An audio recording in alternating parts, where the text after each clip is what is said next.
Hello and welcome to this video. So I need to start with a couple of confessions.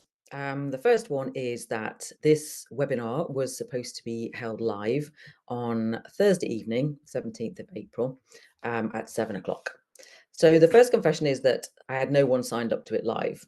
But I thought, well, do you know what? I've got some people want to look at the replay, so I'm just going to do it anyway. So 7 o'clock Thursday evening, rocked up to my computer and couldn't get Zoom to load. So it didn't happen essentially. So I'm now recording this. It is Saturday morning, the 19th of April. It's about 9:30, and yeah, I'm just doing it anyway. I have a small dog with me, so she may join us at some point. Not very professional, but she likes to join in, so that's fine. So yeah, it was something that I noticed is that historically I would have catastrophized that whole thing, gone, oh my God, I'd said I'd do it at 7 o'clock and I've got to be my word. But actually I was like, well, this is out of my control. I can't get Zoom to load for whatever reason. There's no one signed up live. So actually it's probably a good thing. And whenever you're watching this and watching the recording, I'm sure this will be the right time for you to watch it. Sorry, I've got Daisy around the bottom of my chair, which is why I'm leaning down. So as I say, in the past, I would have beaten myself up for that. But now I'm just, well, hey ho, it wasn't my fault. And I'm going to do it anyway. I'm being authentic. I'm being true to my word that I'm going to record it. And the people that have asked for the replay will get it. So that's the confessional out of the way. So I just want to really introduce myself, tell you a bit about the background to this webinar and the idea behind it. So I'm Karen, I'm a transformational life coach. And what that means is that I work with women to transform the way that they look at their lives and the way that they relate to themselves, I guess, is the best way that I can put it. And I've been in the coaching world now for the last three and a half years. And a lot of the work that I do, well, all of the work that I do really comes out of the work that I've done on myself. So I've worked with several coaches and interacted with coaches and spiritual leaders online. And yeah, what I teach, what I include in my coaching sessions is what I've learned from working with myself. And one of the things that I've learnt, which has been the most life-changing thing for me, is the fact that we as humans are creative beings. We create all the time, whether we want to or not. And if we can create things so powerfully unconsciously, what is possible if we decide to create consciously? So this really hit me. I think it was last summer. I was out in the woods walking with my dog. The sun was out, birds were singing, and I just thought, oh, I'm so lucky to have this life. And then I stopped myself and I thought, no, actually, the life that I have now is a creation. It's the culmination of a series of decisions that I've made over my life, opportunities that I've taken or not taken, relationships that I've cultivated, connections that I've made. And I have created this. I've created where I live. We made a conscious decision to come and live up in Scotland, and we made it happen. I've created my relationship with my husband, with my family, with my friends, with clients. These are all conscious creations, even sort of semi-consciously. And now I'm experimenting with creating things more consciously. And one of the ways, there are multiple ways that we create. We use all the senses that we have and all the intelligence that we have and the intelligence of the universe as well. I think our lives are a co-creation. But one of the ways that we can create ourselves is through our language. And one of the things that I've noticed through all the women that I've coached over the last couple of years, the common theme that runs through them is, and I noticed this with myself as well, and I worked on it, is the way that we talk to ourselves and about ourselves. And with women, it tends to be inherently negative. Now, I think this is down to society. We're taught good girls are quiet and they don't brag about themselves. They don't puff themselves up or blow their own trumpet or whatever. And yeah, it's societal, and it's something that we learn, and that's good in that we can unlearn it.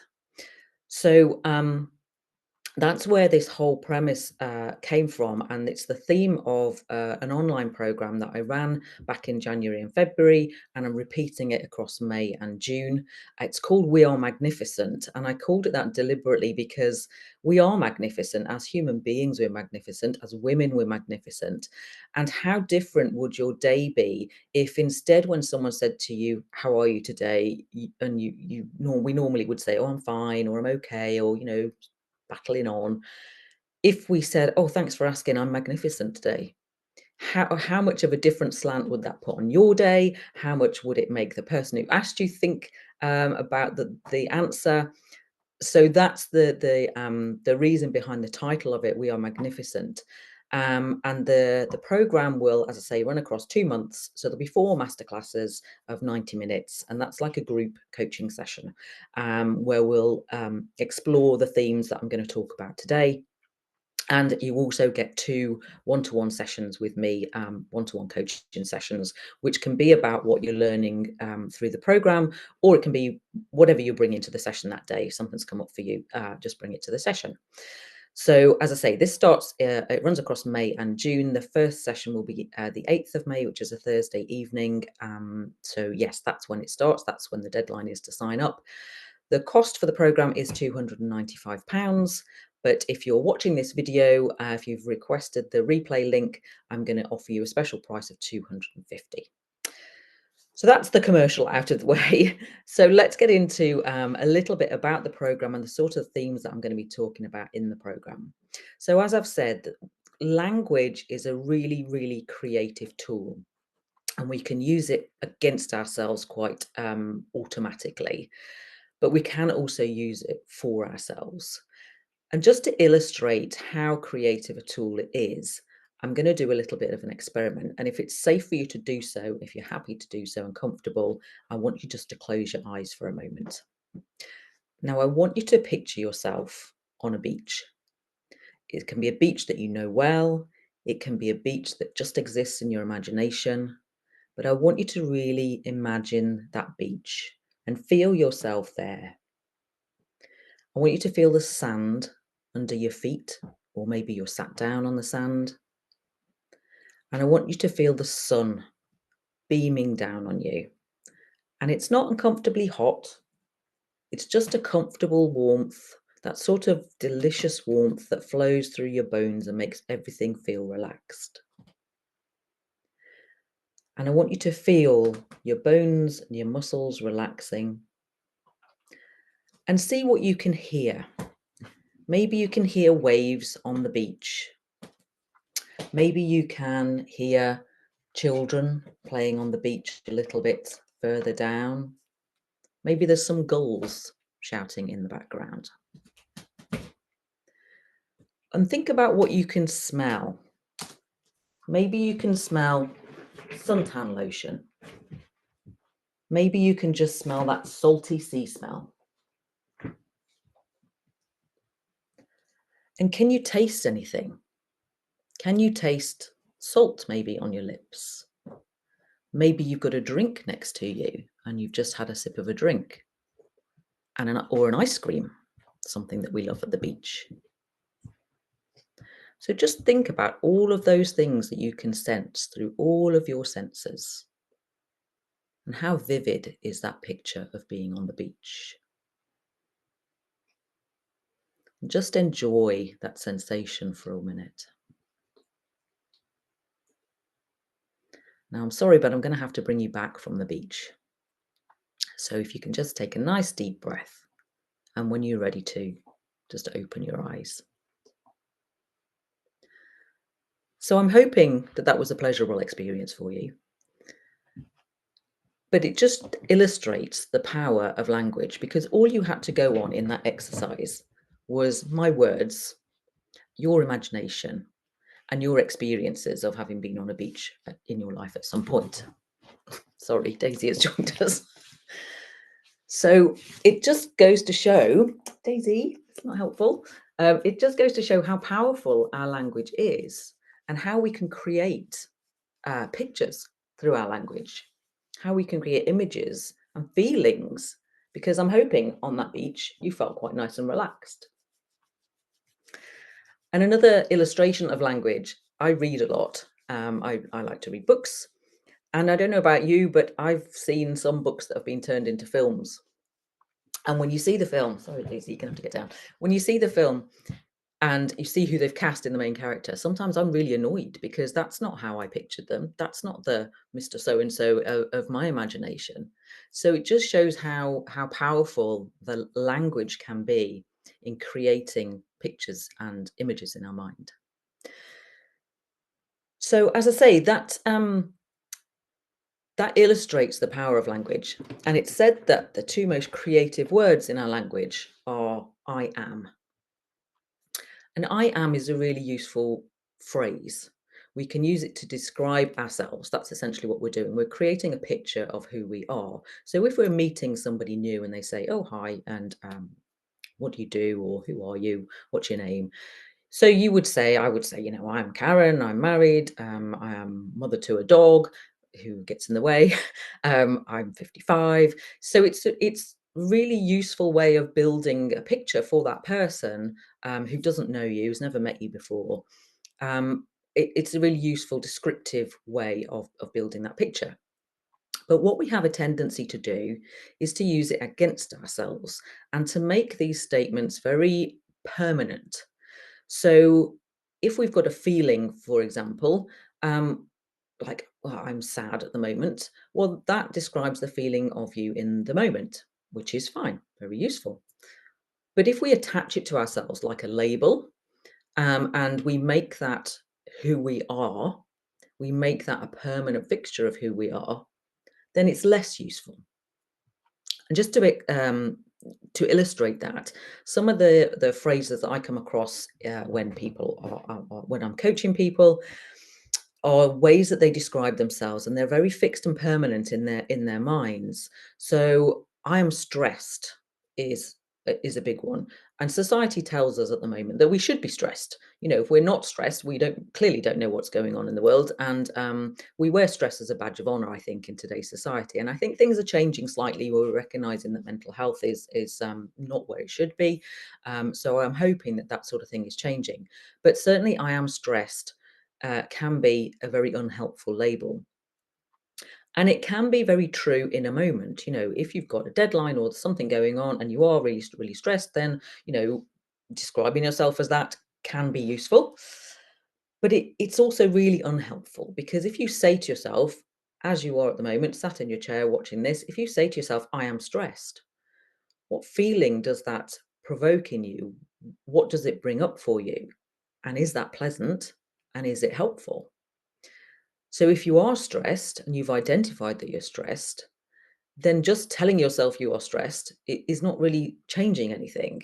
It's not giving you any solutions, essentially, and it's getting your brain hooked into the I am stressed, and shutting down that creative part of you, which may give you a solution. And also, if you say to people outside of you, I'm stressed, if someone said to you, how are you? And you say, I'm really stressed, that is the impression they get of you. So it may not be helpful for them. They may not know how to interact with you. They may not know how. They may like start throwing solutions at you, because that we like to do that as humans. We like to try and fix people. So they may start throwing solutions at you which don't fit for you and just overwhelm you even more.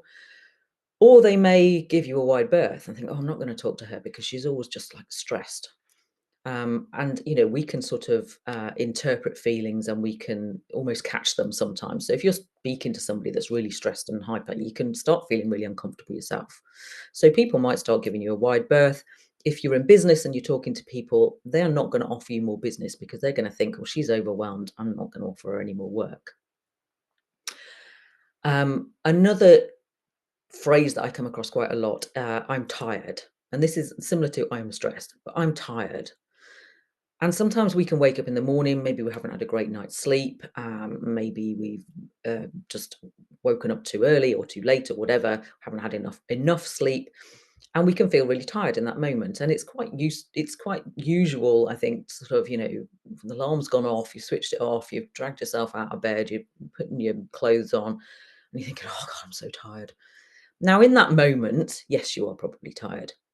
But if you say to yourself in that moment, "Oh, I'm tired. Oh, today's gonna be awful. Oh, it's just gonna be such a long day and I can't wait to get back in my bed, and I know that I'm gonna start reaching for sugary snacks because I'm tired."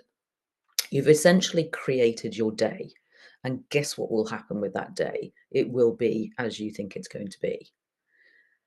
Now, if you say to yourself in the morning when you get out of bed, "Oh, I'm tired," but then you sort of carry on with your day and you have your breakfast and you maybe go to work or you go out for a walk or whatever. If you check back in with yourself later and think, "How am I feeling?" I'm sure you'll probably find that in that moment, you might not be tired. You might think, "Oh, well, I've had my first cup of coffee or I've got some fresh air, and actually now I've woken up, I'm actually okay." And I think that's the important thing with these phrases is if we attach them to ourselves in a permanent way, then we don't question them later on in the day. Whereas if we check in with ourselves and think, "How am I feeling? Am I still tired or am I feeling better?" Then we can change the way that we feel. Good example of this, a couple of days ago, I suffer from migraines. A couple of days ago, I woke up with the start of a migraine and I was thinking, "Oh God, here we go. I'm going to get nothing done today. I've got all these things that I've got planned. I'm going to have to cancel them." And then I took my medication that I'm supposed to take, and I went out for a walk. And actually, when at the time I came back from the walk, I was feeling fine. And I checked in with myself and thought, "How's that head feeling?" Actually, it's okay. I don't need to cancel what I've got planned. I'm perfectly capable of doing this and this. And if I feel worse later, I might just sort of tweak things a little bit. But actually, I'm feeling okay now. And my whole day shifted from me having to cancel a whole day's work to carrying out what I'd got planned and being absolutely fine. So again, as I say, it's the impermanence of feelings. If we lock them in with language, then it's not helpful. Another phrase that I hear quite a lot from people is, "Well, I'm a procrastinator." Now, we're all human. We all procrastinate. Procrastination is thinking about doing something rather than actually doing it. And we all do it. But I know people who wear this as a label. "Well, I'm a procrastinator. I couldn't possibly do that because I'm a procrastinator. I'd never get that done. I couldn't commit to that because I know that I'm just going to procrastinate." And how helpful is that? If you're just stopping yourself from doing things through the fear of procrastinating about it, you're going to get anything done, are you? So there's a few examples of how we can take language and make it a permanent fixture of who we are in an unhelpful way. So I've given you this problem. Um, so now I'm going to give you a bit of a how to tackle it. And this is what we'll be covering in the program. And I break this down into 4 sections, and these are the themes of the 4 masterclasses across the 2 months. So the first thing to do, and this is the most important thing, and this in itself can shift things for you, is to notice it. I follow an American coach called Michael Neal, and he always says noticing is our superpower. As soon as we notice something, we can do something about it. If we don't notice it, if it's completely unconscious and we don't pick ourselves up on it, we can't do anything about it. So the first thing is to notice it. And I would say maybe take the next 24 hours and as an experiment, notice how often you attach a negative "I am" to yourself, or just notice how you speak to yourself and about yourself in conversations with other people, or in conversations with yourself. And I bet you'll find you do it more than you think, and you do it unconsciously. And that's how we operate. That's how our brains operate. Our brains like safety and security, so they do things repetitively. I read a statistic a while ago that says we have anywhere up to 80,000 or 120,000 thoughts in a day. 95% of them are repetitive. They're thoughts that we have daily, and 80% of them are negative. So that can sound quite a gloomy statistic, but it also gives us something to work with. Because as I say, this is a learned behavior. This is something that we learn as we grow up, and we can unlearn it. So for the next 24 hours, I want you to just notice when you use negative language to or about yourself. And it can be anything from, stubbing your toe and going, oh God, I was so stupid. Why did I do that? To speaking to somebody and prefacing things with, like, oh, this might sound really silly, but, or I might not have made myself understood, but just notice when you put yourself down.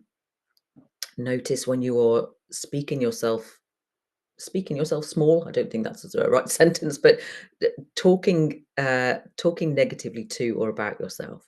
Just notice it when you do it, and notice if there's certain triggers for it.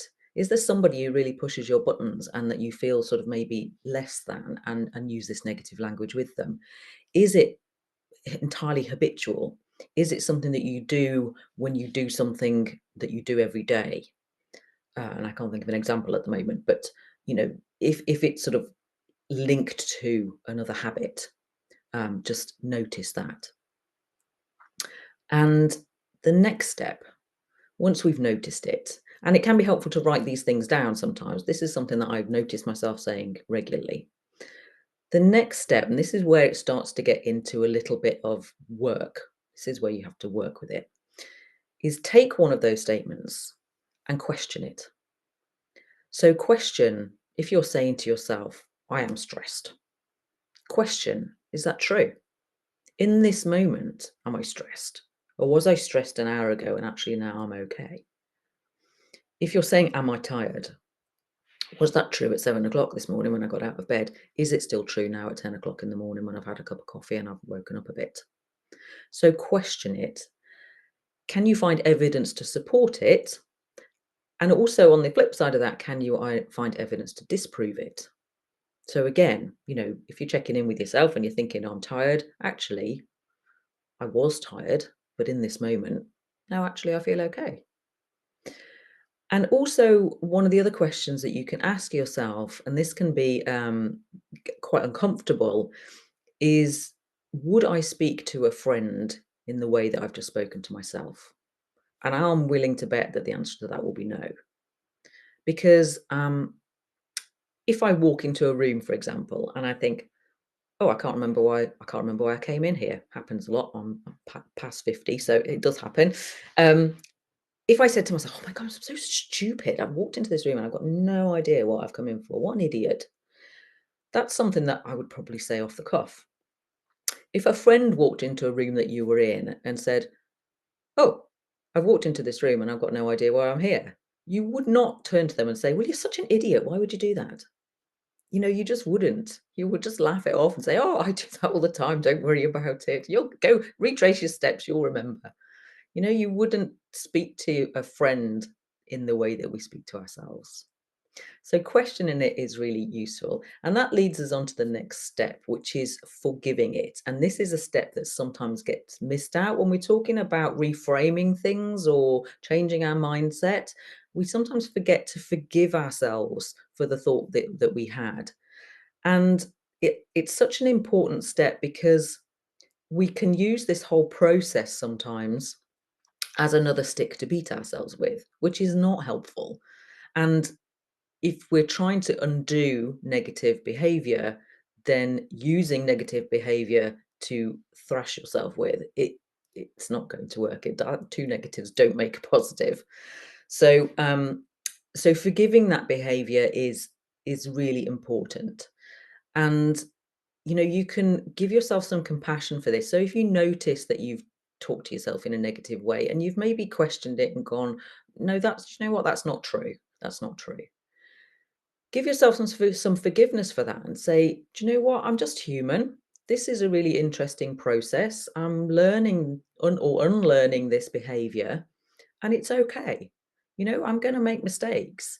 I'm going to revert to automatic behavior sometimes because I'm human, and it's okay. I've noticed it. I've questioned it. I'm going to do something about it. So that's good. Give yourself a bit of a pat on the back for that. And then the final step is replacing that negative language.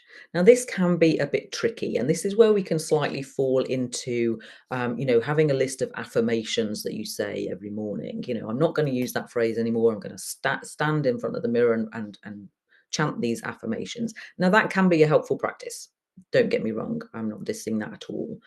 But sometimes in the moment, when you've noticed this negative comment about yourself, and you're trying to do something about it, giving yourself the exact opposite to say. So if I said to myself, "Oh, I can't do that because I'm rubbish at technology." If I replace that with, "I am brilliant at technology," that's not going to feel really authentic because I know that I'm not. What I could replace it with is, do you know what? I'm just not very experienced on this particular form of technology, whatever that be, whether it be social media or making videos or doing slides on Canva or whatever. I can say to myself, do you know what? I'm not brilliant at this at the moment, but I can play around with this and I can learn it. And that's sort of quite a clunky phrase, but just the thought of that, do you know what? I'm not great at this, but I can learn. It's a new skill to me and I'm doing okay. That just makes my shoulders go down. It's a lot more compassionate than beating myself up for not being great at technology. And it gives me a way forward. So to use an example, I use the example there of technology and Canva. Canva, if you're not familiar with it, is a website that you can go onto and you can create presentations and documents and fancy things without having to employ a graphic designer. And when I first started playing around with it, I didn't find it very intuitive. I sort of cobbled some things together, but I wasn't really very happy with them. So I sort of shelved it for a while, and I thought I'm just rubbish at that. I'm just not my thing. Um, but when I was asked to do a presentation for a networking group that I'm part of, I'd seen other people do presentations and they'd had slides and things like that. And I was thinking, oh God, I've got to go onto Canva and do slides. And I was making it into a big thing that I couldn't do. And then one day I was out walking and I was thinking about it. And I thought, you know what? I'm going to go back home. I've not got anything particularly on this morning. I'm going to give myself an hour or so and I'm just going to play with Canva and see what I can come up with. And I took the pressure off. I made it play. I made it experimental, and I didn't put anything on the outcome. I got home, I got myself a cup of coffee, I logged into Canva, and I played around. And an hour and a half later, I'd got a full deck of slides for a presentation.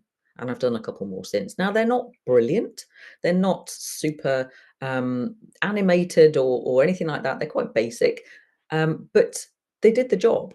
And actually, I'd created something that I could use, and that was helpful. And on the back of that, I went on an introduction to Canva free online course. It was like a couple of hours on a Saturday morning, and I learned a little bit more. And I've since played around with Canva a little bit more. Now, if I was wanting to produce something really professional looking for a workshop or something like that, I would probably go and outsource that to somebody else. But I know that I can do the bare minimum that's needed for a short presentation or something like that.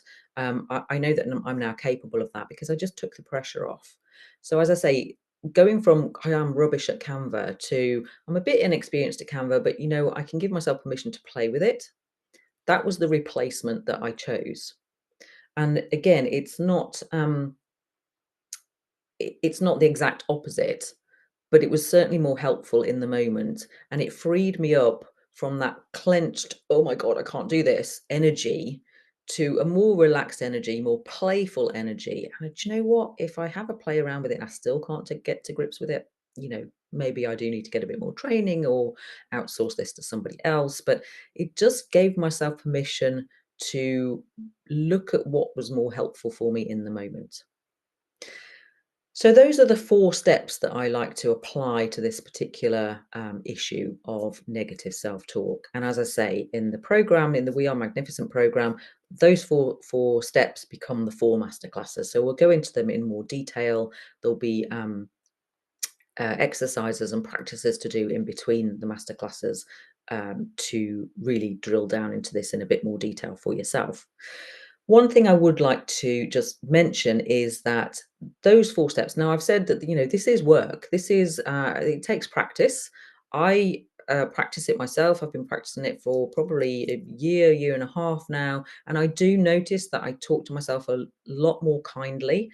But there are still times when it pops up. So this is an absolutely a work in progress. It's not a once and done thing. It's not a, oh, I've noticed I talk to myself negatively. I've just gone through these stages with one phrase and that's it. I'll never talk to myself negatively again. It is a work in progress. And I acknowledge with this work that sometimes you won't have the energy to do it all. Sometimes you'll notice something, oh, I've done that again. But for whatever reason, you just don't have the energy to work through those steps. And that's fine. Give yourself some grace for that. And what I would say is if you can only manage two of those steps, the important things are noticing it, which will start to become automatic, and forgiving it. If all you've got the energy to do is notice that you've done it again and gone, oh, I've done it again. Do you know what? It's okay. I'm human. And just let it go. Those are the two most important parts. And if you've only got a limited amount of energy or time, those are the ones to really remember. And that can make a massive difference just in and of itself. So, as I say, a little challenge for you over the next 24 hours. Just try noticing when and where you speak negatively to or about yourself.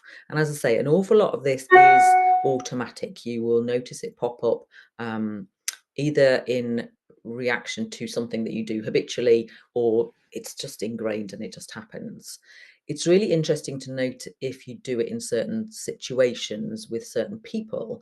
If you're in a situation that you're slightly uncomfortable in already, does that when it really kicks off the negative, the imposter syndrome, the inner critic, whatever you want to call it. And just on that subject, and as I say, I will go into this in much more detail in the program. These things that I just brought up, imposter syndrome and inner critic, they are phrases that get used an awful lot. They essentially describe what we've been talking about, that inner monologue, inner dialogue that goes on, that we tell ourselves negative things about ourselves. And imposter syndrome is absolutely a real thing, but I have a bit of a problem with the language around it, because it feels like something that I suffer from, and again, that makes it quite a fixed thing. Actually, we all get feelings of imposter syndrome if we're in a situation that we're uncomfortable, that is not in our normal ballpark of experience. And the inner critic, again, I've done work in the past on the inner critic, and there's lots of people who advocate sort of making it a separate personality and giving it a name and an image, an avatar, and having a dialogue with it. And that can be useful. But what I find with that is it tends to separate it from us, when actually it's not separate. It's all part of us. It's all interlinked. And I think separating it and having it as a person or a personality that you have a conversation or an argument with isn't always helpful. Sometimes it can be, but yeah, anyway, my personal views on that. So yeah, as I say, next 24 hours, just notice it. Notice when it comes up. And if you want to contact me and let me know how you've got on with this, if you want more information about the program, then I'm always happy for you to get in touch with me via LinkedIn, Facebook, or email. My email address is karenastelcoaching@gmail.com. But you will have that when I send you out this link. So that's about it, really. I'd allowed about an hour for this webinar originally, but that was when I thought we would have people live. So I was going to allow some time for questions and answers and discussion. Obviously, this is just me talking to myself, or talking to you, really. And I don't want to drag this out too long, just for you to sit and listen to. So I hope it's been useful. I would be really interested to hear your feedback. Good or bad, or indifferent, if it's been useful to you.